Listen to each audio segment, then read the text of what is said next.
में तो काफ़ी चीज़ें सामने आ रही हैं और मुखालफीन एक दूसरे पे कयास आ रहा है या एक दूसरे के ऊपर पलटवार। कांग्रेस पार्टी इसको कैसे देखती है? देखो, हमने तो पहले ही कहा कि सबसे पहली खुशी की बात ये थी कि 4 राज्यसभा सीटों की नोटिफिकेशन निकली थी जो लॉन्ग पेंडिंग थी, और ये 4 मेंबर जाकर पार्लियामेंट के अपर हाउस में जम्मू कश्मीर के अवाम की बात रखेंगे जो अनरिप्रेजेंटेड था अभी तक।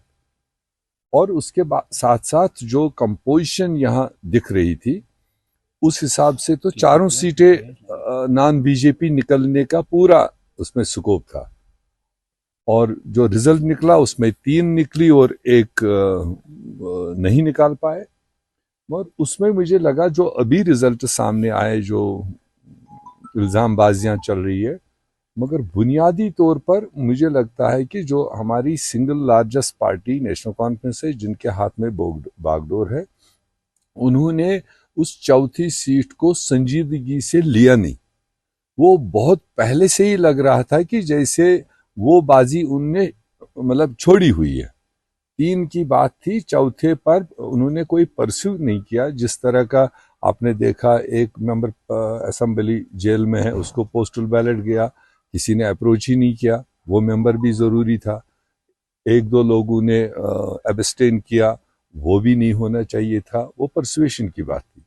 और 3-4 लोगों का जो क्रॉस वोट हुआ है, वो क्यों हुआ, कौन लोगों ने किया, इसकी छानबीन करना भी इस वक्त कुर्सी पर बैठे हुए चीफ मिनिस्टर की है।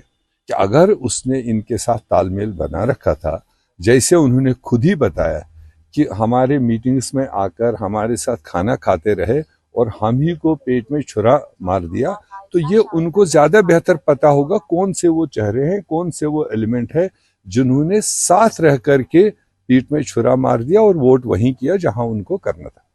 क्या आपको लगता है कि ये सीट फिर सीधे नेशनल कॉन्फ्रेंस ने झोली में डाली बीजेपी की? मैं ये तो नहीं डायरेक्ट इल्जाम दूंगा कि उन्होंने डाली, मगर जो मैनेजमेंट थी वो उनके हाथ में थी। जो पॉलिटिकल बार्गेनिंग, पॉलिटिकल मतलब एक्सचेंज जो करना था वो उन्हीं को करना था, क्योंकि सिंगल लार्जेस्ट पार्टी वो थे और अब मैदान में भी उन्हीं के चारों आदमी थे। तो जिस तरह की कन्विंसिंग कंपेनिंग उनको अप्रोच करना चाहिए था, मुझे लगता है उसमें कहीं